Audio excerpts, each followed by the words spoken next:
Hello. ఈ రోజుల్లో student life అంటే ఉదయం లేచినప్పటినుంచి రాత్రి పడుకునే వరకు ఒకటే పరుగు కదా. క్లాసులు, అసైన్మెంట్లు, ఎగ్జామ్స్, కెరీర్ టెన్షన్స్. అబ్బో, ఈ విపరీతమైన ఎకడమిక్ ప్రెషర్లో పడిపోయి అసలు ప్రశాంతత అంటే ఏంటో మర్చిపోతున్నాం. ఎప్పుడూ పుస్తకాలతో కుస్తీ పడుతూ ఎంతోమందిని కలుస్తూ ఉంటాం, కానీ అసలు మనల్ని మనం కలుసుకోవడం మర్చిపోతున్నాం. అందుకే ఈనాటి సోర్స్ మెటీరియల్ విశ్లేషణలో ఈ క్షణంలో బతకడమెలా, ఉన్నప్పుడే సంతోషంగా ఎలా ఉండాలి అనే ఒక ఎంతో అవసరమైన గైడ్ను డీకోడ్ చేద్దాం. అసలు రేపటి డెడ్లైన్స్, ఫ్యూచర్ ప్రాజెక్ట్స్ కోసం పరిగెడుతూ ఈరోజు మన ముందున్న అద్భుతమైన క్షణాలను వదిలేస్తున్నామా? ఉదయం నుంచి సాయంత్రం వరకు ఆ ఎగ్జామ్స్ టెన్షన్, రేపు ఏం జరుగుతుందో అనే స్ట్రెస్, ఇవి ఈరోజు మనకున్న ప్రశాంతతను నాశనం చేస్తున్నాయా? ఇది నిజంగా మనని మనం అడుక్కోవాల్సిన ప్రశ్న. ఎందుకంటే మనల్ని మనం చెక్ చేసుకోవడం మర్చిపోయి కేవలం ఒక యంత్రంలా మారిపోతున్నాం. రోజువారీ లైఫ్లో దొరికే చిన్న చిన్న ఆనందాలను కూడా మిస్ అయిపోతున్నాం. ఓకే, ముందుగా ఈ రేస్ ఫర్ టుమారో సెక్షన్లోకి డైవ్ చేద్దాం. అంటే రేపటి కోసం మనం చేసే ఈ పరుగు గురించి అర్థం చేసుకుందాం. ఇక్కడొక ఇంట్రెస్టింగ్ పాయింట్ ఉందండి. కాలం ఎప్పుడూ ఆగదు, తన పని తాను చేసుకుంటూ ముందుకెళ్తూనే ఉంటుంది. అది నిజమే. కాని మనం ఒక క్షణం ఆగి పాజ్ బటన్ నొక్కడం మాత్రం మన చేతిలోనే ఉంది కదా. విపరీతమైన చదువుల ఒత్తిడిలో బ్యాలెన్స్ దొరకాలంటే ఉద్దేశపూర్వకంగా ఒక చిన్న బ్రేక్ తీసుకోవాలి. జీవితం అలా కళ్ల ముందే గడిచిపోయేలోపు దాన్ని ప్రేమించడం నేర్చుకోవాలి. ఆ చిన్న పాజ్ అనేది మన మైండ్కి ఒక రీఫ్రెష్ బటన్ లాంటిదన్నమాట. Next section, the only reality today. అంటే మన చేతిలో ఉన్న ఏకైక వాస్తవం ఈ రోజు. ఈ కంపారిజన్ చూస్తే విషయాలు ఎంత సింపుల్ అనిపిస్తుందో తెలుసా. పాత ఎగ్జామ్ రిజల్ట్స్ లేదా ఫెయిల్యూర్స్ అనేవి కేవలం ఒక గుణపాఠం మాత్రమే. ఆ గతం నుంచి ఒక లెసన్ నేర్చుకోవాలి, అంతే. అలాగే భవిష్యత్ కెరీర్ గురించిన ఆందోళనలు కేవలం ఒక ఆశ మాత్రమే. ఈ రెండింటి మధ్య ఉన్న తేడాను అర్థం చేసుకుంటే అనవసరమైన భారం సగానికి పైగా తగ్గిపోతుంది. గతమొక పాఠం, భవిష్యత్తొక ఆశ. మరి అసలు జీవితం ఎక్కడుంది? అదే ప్రెజెంట్ మూమెంట్, లేదా ఈ క్షణం. మన చేతిలో ఉన్న ఏకైక వాస్తవం ఈ నిమిషం మాత్రమే. దీన్ని మనస్ఫూర్తిగా అనుభవిస్తే అదే నిజమైన జీవితం. అకాడమిక్, పర్సనల్ లైఫ్లో ప్రశాంతతకు అసలైన తాళంచెవి ఇదే. రేపది జరుగుతుందేమో, ఇదవుతుందేమో అని భయపడితే ఆ భయం ఈరోజు దక్కాల్సిన శాంతిని దొంగిలిస్తుంది. ఈ ప్రెజెంట్ మూమెంట్లో బతకడం నేర్చుకుంటే ఎటువంటి స్ట్రెస్ అయినా ఇట్టే మటుమాయమవుతుంది. ఇప్పుడు మూడవ భాగం, జాయ్ ఇన్ స్మాల్ థింగ్స్. చిన్న చిన్న విషయాల్లో ఆనందం వెతకడం గురించి చూద్దాం. మనల్ని ప్రశాంతంగా ఉంచే ఒక అల్టిమేట్ స్ట్రెస్ రిలీఫ్ చెక్లిస్ట్ ఇక్కడ ఉంది. ఇవి మనకు పర్ఫెక్ట్ స్టడీ బ్రేక్స్ అని చెప్పొచ్చు.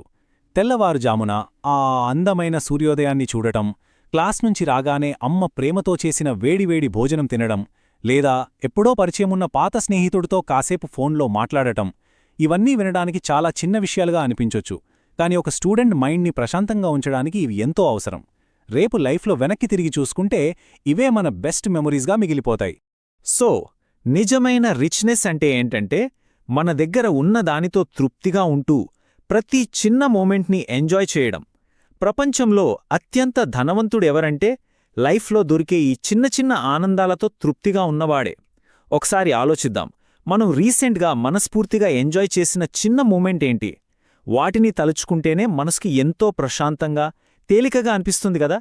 ఇక నాల్గవ అంశం, బ్యాలెన్స్ ఎమిడ్స్ట్ హెవీ రెస్పాన్సిబిలిటీస్. ఎన్ని బాధ్యతలు ఉన్నా లైఫ్లో బ్యాలెన్స్ ఎలా తీసుకురావాయో చూద్దాం. ఇక్కడ మనం ఖచ్చితంగా గుర్తుంచుకోవాల్సిన విషయం ఒకటుంది. సమస్యలు జీవితంలో ఒక భాగం మాత్రమే. అవే జీవితం అయిపోకూడదు. చదువుకోవడం, కెరీర్ని నిర్మించుకోవడం ఖచ్చితంగా ముఖ్యమే, కాదనలేము. కానీ అవే మన ఉనికిని పూర్తిగా ఆక్రమించేలా చేసి మనల్ని మనం శిక్షించుకోకూడదు. కేవలం మార్కులు, ర్యాంకుల కోసమే బ్రతుకుతున్నామన్నట్లుగా ఫీల్ అవ్వకూడదు. బాధ్యతలు ఎంత ముఖ్యమో మన ఆనందం కూడా అంతే ముఖ్యం. ఇక్కడే ఈ సోర్స్ మెటీరియల్ సూచిస్తున్న ఒక క్రూషియల్ పాయింట్ వస్తుంది. అదే ఈ 1 అవర్ రూల్. అవును, రోజులో కనీసం 1 గంటపాటు ఏ వంకలు చెప్పకుండా ఎంతో ఇష్టమైన పని చేయడానికి కేటాయించాలి. ఇది అకాడమిక్ రొటీన్లో ఒక పవిత్రమైన సమయం అనుకోవాలి. ఈ 1 గంట సమయం రోజంతా మనకున్న స్ట్రెస్ని మాయం చేయడానికి అద్భుతంగా పనిచేస్తుంది. మరి ఆ 1 గంటని ప్రాక్టికల్గా ఎలా వాడుకోవాలో చూద్దాం. స్టెప్ 1, ముందు ఆ పుస్తకాలు, ప్రాజెక్ట్స్, వర్క్లోడ్ నుంచి పూర్తిగా పక్కకి జరగాలి. స్టెప్ 2, మనకిష్టమైన యాక్టివిటీలో మునిగిపోవాలి. అది నచ్చిన పాటలు వింటూ డాన్స్ చేయడం కావచ్చు, ప్రశాంతంగా మ్యూజిక్ వినడం కావచ్చు, ఏ సంబంధం లేని ఒక మంచి పుస్తకం చదవడం కావచ్చు, లేదా కనీసం ఒక మూలం మౌనంగా కూర్చోవడం కావచ్చు. స్టెప్ 3. ఈ ప్రాసెస్లో మనసు ఎంత ప్రశాంతంగా మారుతుందో ఎక్స్పీరియన్స్ చేయడం.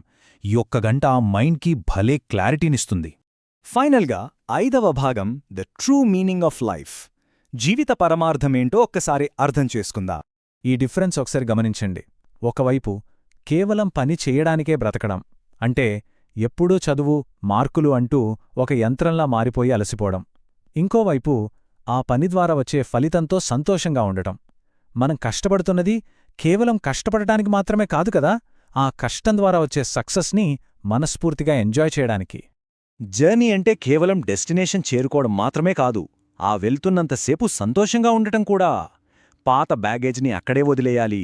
రేపటి గురించి అతిగా ఓవర్థింక్ చేయకూడదు. చుట్టూ ఉన్న వారితో ప్రేమగా ఉంటూ ఈ రోజుని పరిపూర్ణంగా గడపాలి.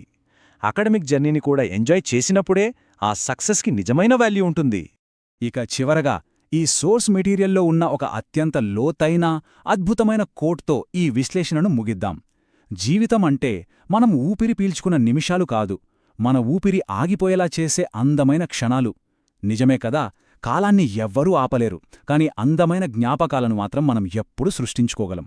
ఈరోజు నుంచే ఆందోళనలను పక్కనపెట్టి ఈ క్షణాన్ని ఆస్వాదించడం మొదలుపెడితే ప్రతిరోజు ఒక అద్భుతమే. మరి రేపటి టెన్షన్స్ కోసం ఈరోజున శాంతిని వదిలేసుకుందామా, లేదా ఇప్పుడే ఈ క్షణాన్నే సెలబ్రేట్ చేసుకుందామా? ఇది ఒకసారి ఆలోచించాల్సిన విషయం. మరో ఆసక్తి